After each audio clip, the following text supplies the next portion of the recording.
Hi, I'm Randa Elbih, Assistant Professor in the Department of Education, Special Education at the University of St. Joseph in Connecticut. Today I'm going to talk about analyzing art to learn history.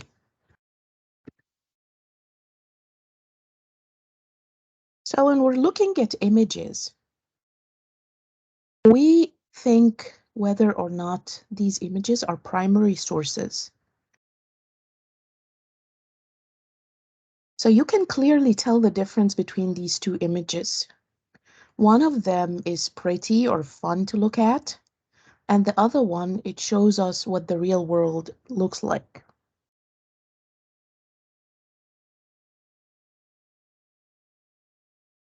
Further, to identify primary sources, we need to answer the following questions about the source. Who created the material and why? When was it created? And where was it created?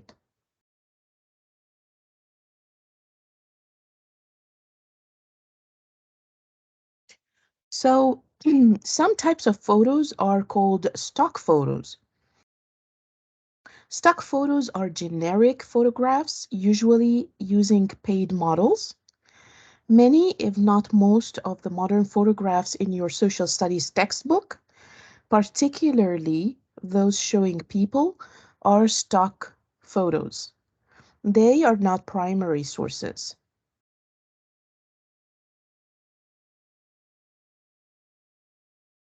On the other hand, another type of photos is historic photographs.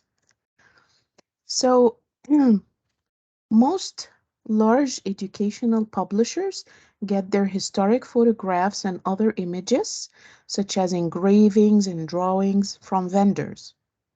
And these stock photo houses sell photographs created by professional photographers. Sometimes the image vendor provides the publisher with detailed information about the image, and sometimes it doesn't.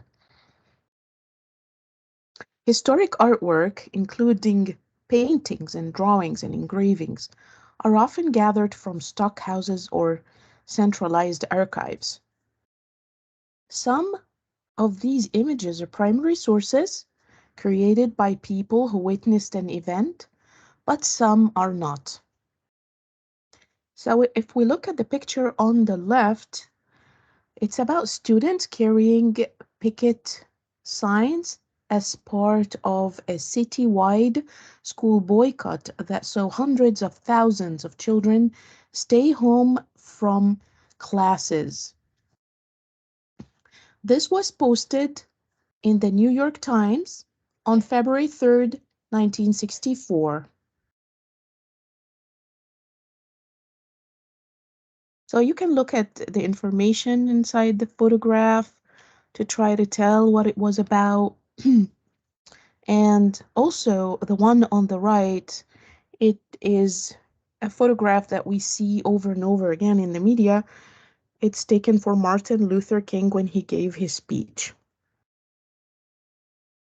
So those are called historic photographs. On the other hand, there are commissioned illustrations, and those are photographs that are found in social studies textbooks, but they are commissioned. So the publishers describe the picture they want to an artist contracted for the job.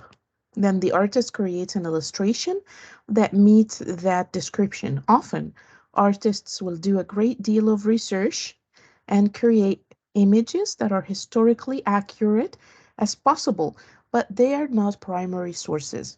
The one on the right is taken from a gospel band on their tour.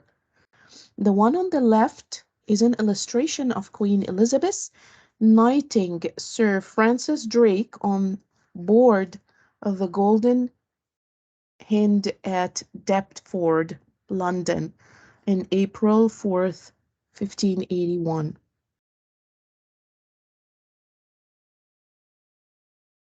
So captions tell us a lot of information about the image or the source. For instance, they tell us what is the subject of the image, when was the image created, where was the image created, who created it, and in what was it originally published. All of this information is in the example here on the screen. With the growing importance of visual literacy and use of primary sources in the classroom, more attention is being paid to captions in social studies textbooks and material.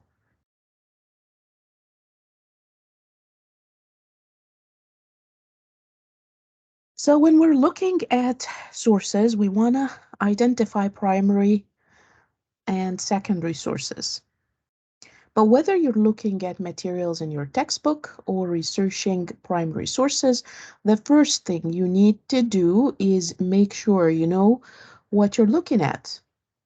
This is the foundation for all the other work to come. So you can start by deciding if it is a primary source or a secondary source. So an example of a primary source is the one on the left, the Bill of Rights.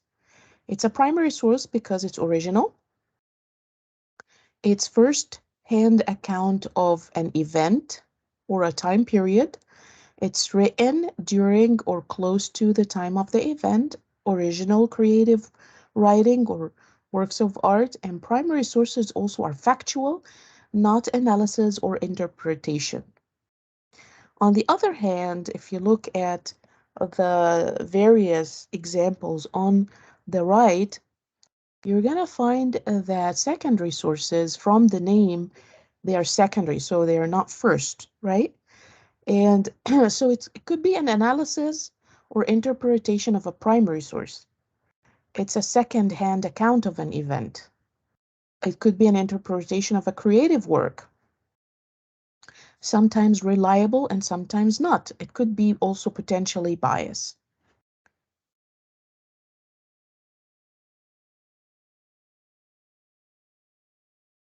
So an example of a primary source here is this artwork, The Man Who Walked Between the Towers. So what is the purpose and the audience here? Who are the intended audience? Those are questions we need to ask about primary sources. It's very important to look for bias in the work, whether it's in a photograph in a textbook or whether it's an artwork. We need to look for bias. What is bias exactly? Bias, it's a strong inclination of the mind or a preconceived opinion about something or someone. A bias may be favorable or unfavorable, so it could be in favor of or against an idea. Sometimes people use the word prejudice to mean the same thing. So a person prefers an idea and possibly does not give equal chance to a different idea or different person. So that's a bias. When we're looking at the image here, what do we see? Is there bias in this picture? So an important question to ask to identify bias is, what does this picture, how does it make you feel? And what does the caption say?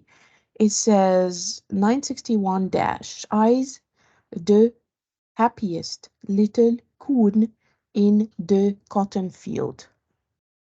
So this is information about a boy in the cotton field. Could this boy be a slave? Could this boy be a child working in the field? Why would the child be happy? Or was there bias in the selection of the picture and together with the caption? So these are questions that we need to ask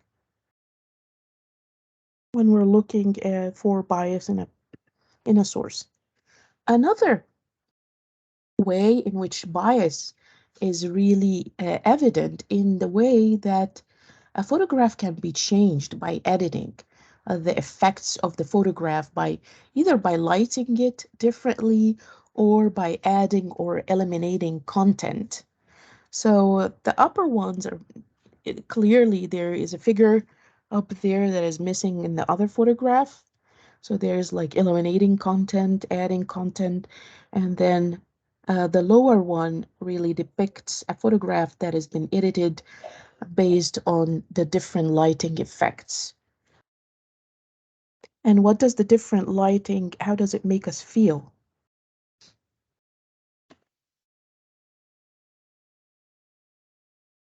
Similarly, those two pictures depict the child labor in the 1910, but clearly both of them represent a different reality of what it is like to be a child working in a factory or working during 1910. So there is bias here because due to like the picture taken, there is a bias, and also probably where it was presented and how it was, captioned.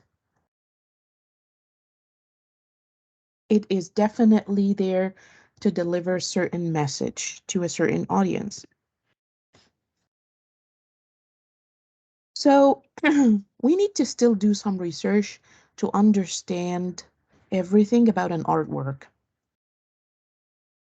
So research means finding out more about the object you're looking at. So some questions, for instance, about this photo's caption says the Great Hall at Ellis Island, circa 1912, where immigrants underwent medical and legal examinations before immigration officers. NPS Statue of Liberty, NM. So some questions we might ask here are, where is Ellis Island? Where in Ellis Island was this picture taken? What countries did these immigrants originate from? What was the process of immigrating to the United States during this time in history? But what are some questions you would ask yourself about the picture as well? So essentially, we're trying to ask the W questions, which are who, what, when, where, and why. And does the surrounding, text, caption, or attribution answer all of the W questions I just asked? And if not, then it's time for us to do some research.